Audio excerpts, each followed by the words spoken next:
यदि आप इंटरमीडिएट की परीक्षा पास कर चुके हैं और चाहते हैं ललित नारायण मिथिला विश्वविद्यालय से बीए, बीएससी, बीकॉम का कोर्स करना, तो बिल्कुल सही वीडियो पे आए हुए हैं, क्योंकि आपको इस वीडियो के माध्यम से बताऊंगा कि ऑनलाइन आवेदन करते समय आपको किन किन बातों को ध्यान रखना है और क्या क्या डॉक्यूमेंट ऑनलाइन आवेदन करने के समय लगेंगे और क्या क्या चीज़ आपको जब कॉलेज अलॉट किया जाएगा तो उस समय आपको कौन कौन से डॉक्यूमेंट लगेंगे, इस वीडियो के माध्यम से पूरा जानकारी दे दूंगा। ठीक है, तो वीडियो को शुरू से अंत तक देखिएगा। वीडियो को अच्छा लगे लाइक करके चैनल को सब्सक्राइब करके और नोटिफिकेशन को ऑन करके जरूर रखिएगा।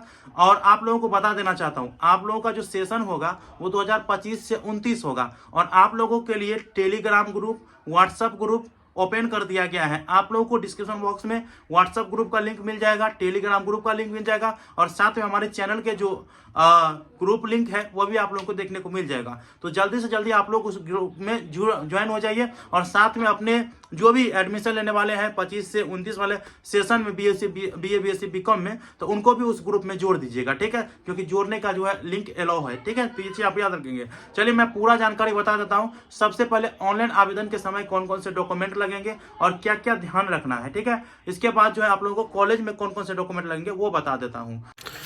यहाँ पे आप लोग देख रहे होंगे ऑनलाइन के समय कौन कौन से चीज़ें आपसे मांगी जाएगी। देखिए, सबसे पहले यहाँ पे मैंने फ़ोटो को ब्लर कर दिया है, फ़ोटो मांगा जाएगा। ठीक है, और इसके बाद जो आप लोगों को सिग्नेचर मांगा जाएगा ऑनलाइन के समय में, ये आपको पता हो गया। बाकी आपके नाम, आपका पिताजी का नाम, आपके माताजी के नाम आपके सर्टिफिकेट पे होंगे ही। आपका डेट ऑफ बर्थ, तो वही डेट ऑफ बर्थ दीजिएगा जो आपके सर्टिफिकेट से मैच करता हो, नहीं तो बाद में बहुत दिक्कत हो जाता है। ठीक है, तो ये चीज़ आप याद रखेंगे। इसके बाद अपना जेंडर, इसके बाद जो है आप नेशनैलिटी में इंडियन लिखिएगा। रिलीजन में अगर आप हिंदू होंगे तो हिंदू में और मुस्लिम होंगे तो मुस्लिम, जो भी है आप अपना धर्म दीजिएगा। ठीक है, इसके बाद आपका डोमिसाइल स्टेट्स क्या है तो वो आप लोगों को देना है, अगर बिहार से हैं या अदर स्टेट से हैं वो लिखना है। इतना चीज़ के बाद जो है आपसे कास्ट के कैटेगरी पूछा जाएगा, तो आप ईबीसी के हैं या ओबीसी के हैं या जनरल के हैं या एससी एसटी है, तो वो आप लोगों को बताना है। इसके बाद देखिए आप लोगों को यहाँ पे क्या है कि अगर स्पेशल कोटा में एडमिशन होगा तो स्पेशल कोटा लिखा रहेगा। ठीक है, तो आपको सेलेक्ट करना पड़ेगा। वैसे आप जनरल कोटा में एडमिशन लेंगे तो जनरल लिखना है। ठीक है, इसके बाद जो है अगर आप फिजिकल जो है डिसेबल्ड है तो आपको यस करना है, अन्यथा नो करना है। ठीक है, इसके बाद जो है यहाँ पे डिसेबिलिटी टाइप पूछा जाएगा, अगर यस करेंगे तो, और नहीं करेंगे तो आपसे नहीं पूछा जाएगा।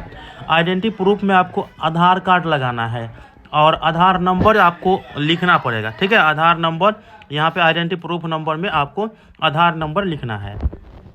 इसके बाद जो है आपको अगर अपना ब्लड ग्रुप मालूम है तो आप यहाँ पे अपना ब्लड ग्रुप सेलेक्ट करिएगा, और नहीं मालूम है तो आपको नोट नोन कर देना है। ठीक है, इसके बाद जो है आप लोगों को यहाँ पे अपना ईमेल आईडी यहाँ पे टाइप करना है।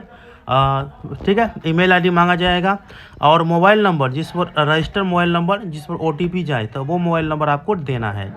इसके बाद जो है आप लोगों को यहाँ पे, इसके बाद आप पेमेंट कटाएंगे, तो पेमेंट कटाने के बाद जो है रेफरेंस नंबर देगा, इसके बाद कितना का पेमेंट कटेगा वो दिखाई देगा। ठीक है, अलग अलग सेशन में अलग अलग होता है। जैसे इस पिछले सेशन में एडमिशन कराए थे तो 500 रुपया लगा था, तो वो 500 यहाँ पे है।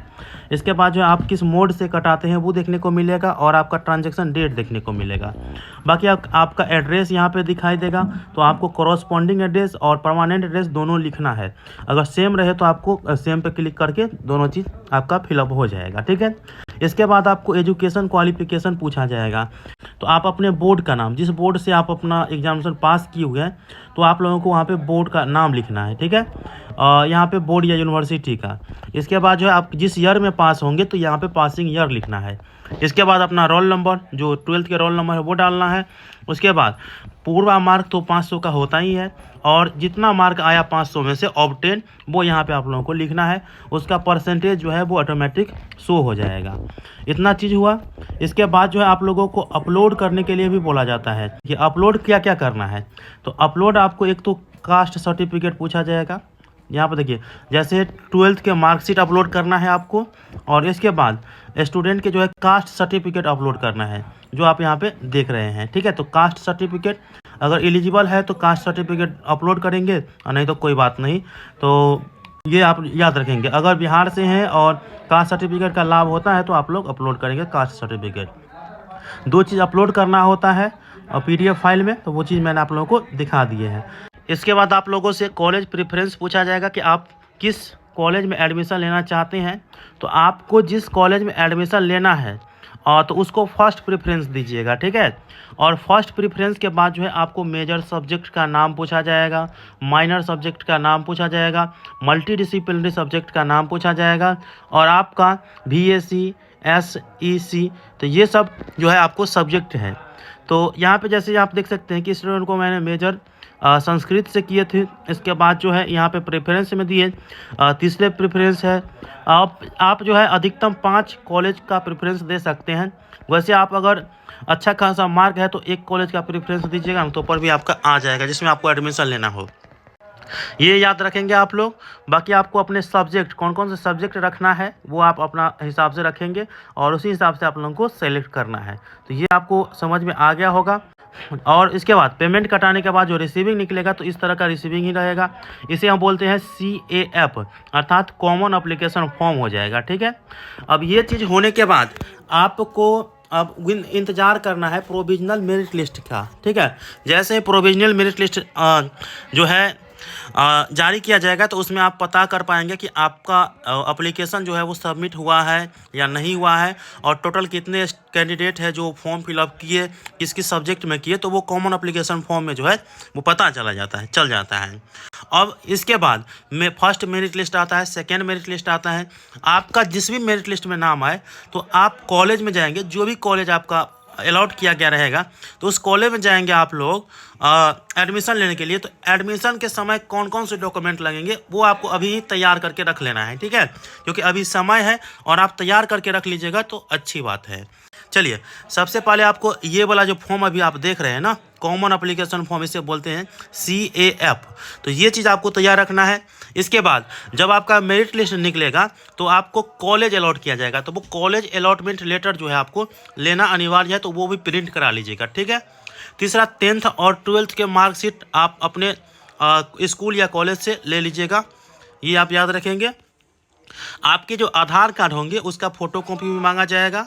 कास्ट सर्टिफिकेट, इनकम सर्टिफिकेट और निवास सर्टिफिकेट जो है आपको बना करके रख लेना है और इसमें से जो भी आपके कॉलेज को द्वारा मांगा जाएगा उसे आपको देना है।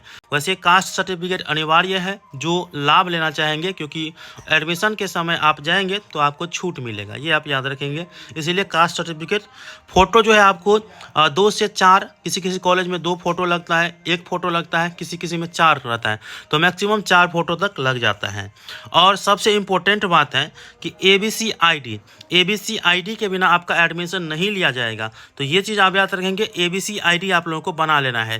फिलहाल ABC ID कैसे बनाना है इसको लेकर मैंने वीडियो अपलोड कर दिए हैं, आप लोग अगर नहीं देखे हैं तो डिस्क्रिप्शन बॉक्स में मैं लिंक दे देता हूं उस वीडियो का, आप लोग देख लीजिएगा और उसके हिसाब से ABC ID बना लीजिएगा। और सबसे इम्पोर्टेंट रहता है SLC या CLC, ये ओरिजिनल लगेंगे। और विभिन्न प्रकार के अपडेट के लिए आप हमारे चैनल को सब्सक्राइब करके रखिए। मिलते हैं अगले वीडियो में, तब तक के लिए धन्यवाद।